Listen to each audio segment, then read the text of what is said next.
আৰ্থিক টিকট প্ৰদান কৰি দায়িত্ব সামৰিছে নেকি দৰং কংগ্ৰেছে? চপাই জিলা পৰিষদৰ সদস্য আৰু কাউন্সিলৰ পদত আৰ্থিক সহযোগিতা নকৰাৰ অভিযোগ। দৰং কংগ্ৰেছৰ প্ৰতি কংগ্ৰেছ কৰ্মীৰ ক্ষোভ প্ৰকাশ। হয়, আমি কিছুদিনৰ পৰা শুনি আছিলোঁ যে দৰং জিলা কংগ্ৰেছৰ অলপ ভিতৰুৱাভাৱে অকণমান মনোমালিন্য হৈছে। কিছু তেওঁলোকে যি সহায় সহযোগিতা পাব লাগিছিলে প্ৰাৰ্থীখিনিয়ে সহায় সহযোগিতা সিমান পোৱা নাই সহায় সহযোগিতা। তো আমাক এতিয়া তাই আমাক নিৰ্দেশ দিছে, ইনচাৰ্জ বনাই মীৰা বাইদেৱে দৰং জিলালৈ পঠাইছে যে গৈ পেলাই অকণমান চাই দিব লাগে কেনেকুৱা ধৰণৰ কি হৈছে। তাৰ পৰা মই আমাৰ ডিষ্ট্ৰিক্ট প্ৰেচিডেণ্ট মিতালী বাইদেউক যোগাযোগ কৰি তাকে আহি চালোঁ। হয়, তেওঁলোকৰ যোগাযোগখিনি মানে কম, সহায় সহযোগিতাটো একেবাৰে কম, অকণমান নহয় একেবাৰে কম পাইছে। তো তেওঁলোক যদি এতিয়া আগবাঢ়ি নাহে, এইটো একেবাৰে নিশ্চিত থকা এটা চিট আছিলে, যদি আগবাঢ়ি নাহে তেওঁলোক আগবাঢ়ি নাহিলে এই চিটটো যদি হাতৰ পাই যায় তেতিয়া প্ৰাৰ্থীক দুখ দি লাভ নাই। কিন্তু আমাৰ যদি ওপৰখিনিয়ে যদি অকণমান সহায় কৰে, সহায় সহযোগিতা আগবঢ়ায়, কাৰণ মানুহখিনি সকলো ছাপোৰ্ট কৰিবলৈ ৰেডি আছে, ৰাইজো ৰেডি আছে, ৰাইজেও সহায় সহযোগিতা কৰিছে। কিন্তু ওপৰ ফালৰ পৰা যদি অকণো ছাপোৰ্ট নাপায়, বৰমূৰীয়া ফালৰ পৰা যদি অকণো ছাপোৰ্ট নাপায়, এইটো চিট কিমান দূৰ সম্ভৱ আগবাঢ়ি যাব মই ক'ব নোৱাৰিম। কিন্তু এতিয়ালৈকেতো আমি দেখালৈকেতো 90%টো দেখি আছোঁ তেওঁ জিকিব লাগে, কাৰণ মানুহখিনিয়ে বহুত সহায় সহযোগিতা কৰিছে। কিন্তু ওপৰৰ য'ৰ পৰা পাব লাগিছিলে তোৰ পৰা সহায়খিনি পোৱা নাই। কি ক'ব জিলা কংগ্ৰেছক কি জনাব আপুনি? জিলা কংগ্ৰেছক মানে জনাম এইখিনিয়ে যে তেওঁলোক আগবাঢ়ি আহক, আগবাঢ়ি আহি লৈ পেলাই তেওঁলোকে দিছে টিকেটটো, যিহেতু তেওঁলোকে টিকেটটো দিছে, তো তেওঁলোকে আহি পেলাই সহায় সহযোগিতা কৰক। বেছি দিন নাই, এইকেইটা দিনটো ঘূৰি দিলে তেওঁৰ অকণমান সহায় হ'ব। একেবাৰে অকলশৰীয়া হৈ গৈছে মহিলাগৰাকী। দেখা পাইছোঁ যে আপোনাৰ জেডপিচি কেন্দ্ৰজন খুব দুখীয়া ঘৰৰ, হয়, কি ক'ব এই ক্ষেত্ৰত? তাৰমানে একচুৱেলি ইয়াতে মানে ঘটনাটো এনেকুৱা হ'ল, তেওঁক টিকেটটো দিছে, তেওঁৰ ফিল আছে।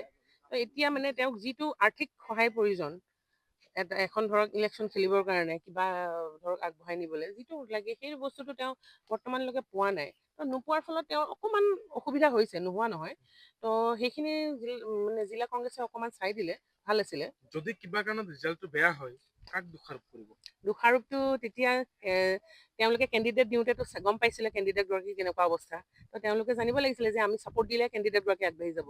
তো দোষাৰোপটো কাক কৰিব নালাগে, ৰাইজে নিজে কৰিব। এতিয়াও সময় আছে, আগবাঢ়ি আহক তেওঁলোক, বহুত সময় আছে। এইকেইদিন ইপিনে 6টা দিন, সেইফালে 6টা দিন, 12টা দিনে ধৰকচোন, 12টা দিনত আমি বহুত কাম কৰিব পাৰোঁ। কিন্তু আগবাঢ়ি আহিলেই হ'ল। আগবাঢ়ি নাহি পেলাই ঘৰত থাকি পেলাই বা এটা জেগাত গৈ বহি ভৱন এটাত বহি মিটিং কৰিলে কোনো জিকি ওলাই নাহে। এনেকুৱা দেখা গৈছে এতিয়া। আমি আজি সোমাইছোঁ চপাইত, ইয়াৰ আগতে মই আহিছোঁ, তেতিয়াও তেওঁলোকে অলপ কৈছে, কিন্তু আমাৰ জিলা কংগ্ৰেছৰ পৰা কোনো ধৰণৰ সহায় হোৱা নাই বুলি ক'ব পাৰি। অলপ কৰিছে, সেইখিনিৰ একো নহয়।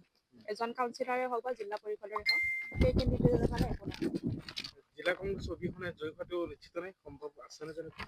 এনে কিন্তু চিটটো আছিলে খুব ভাল চিট, জিকা সম্ভাৱনা আছিল। কিন্তু সহায় সহযোগিতা নহ'লে অলপ কষ্ট হ'ব দুজন প্ৰাৰ্থীৰে। যিহেতু বিজেপি যিটো কেণ্ডিডেট আছে, নতুনকে বিজেপি জইন কৰা আছে, তাই বিষয়ে কি ক'ব?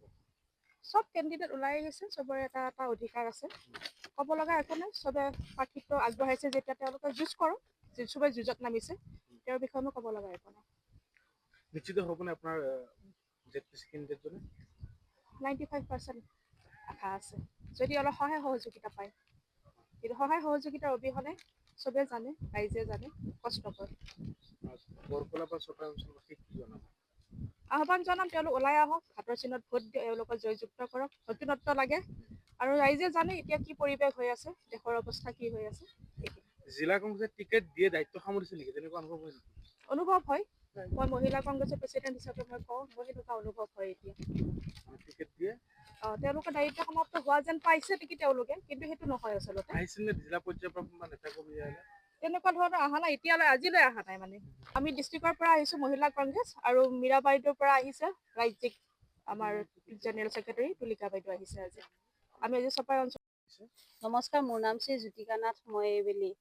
8 নং চপাই জিলা পৰিষদৰ সদস্য পদৰ বাবে ভাৰতীয় জাতীয় কংগ্ৰেছ দলৰ পৰা প্ৰাৰ্থিত্ব দিছে মোক। মই জিলা পৰিষদৰ প্ৰতিদ্বন্দ্বিতা আগবঢ়াইছোঁ।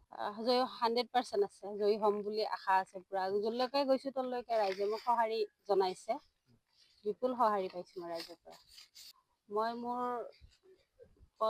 জিলা পৰিষদৰ ভিতৰত যিখিনি পৰে সেইখিনি গোটেইখিনিকে আহ্বান জনাইছোঁ, আহক ৰাইজ ওলাই আহক, দলে বলে হাতৰ চিনত ভোটটো দি মোক জয়যুক্ত কৰি বিগত দিনত হোৱা যিবিলাক দুৰ্নীতি দেখিছে ৰাইজে, সেইখিনি যাতে হয়, বিভিন্ন সমস্যা আছে, সেই সমস্যাবিলাক যাতে মষিমূৰ কৰিব পাৰোঁ, তাৰ কাৰণে আশীৰ্বাদ দিবৰ কাৰণে মই ওলাই আহিব অনুৰোধ জনাইছোঁ। কল্যাণ বৰুৱা। এইবেলি মই 45 নং বৰকলা গাঁও পঞ্চায়তৰ আঞ্চলিক পঞ্চায়তৰ সদস্য পদ কাউন্সিলৰত ভাৰতীয় জাতীয় কংগ্ৰেছ দলৰ পৰা মনোনয়ন পত্ৰ দাখিল কৰিছোঁ। মই ৰাইজৰ সেৱা কৰিবৰ বাবে এই নিৰ্বাচনত আগবাঢ়িছোঁ। পঞ্চায়তৰ সমূহ ৰাইজক মোক ভোট দি জয়যুক্ত কৰিবৰ বাবে আহ্বান জনালোঁ। তেওঁলোকৰ ওচৰত মোৰ অনুৰোধ যে মোক তেওঁলোকে আগুৱাই দিয়ক। মই তেওঁলোকৰ মাজত পৰৱৰ্তী সময়ত নিশ্চয় সোমাই যাম।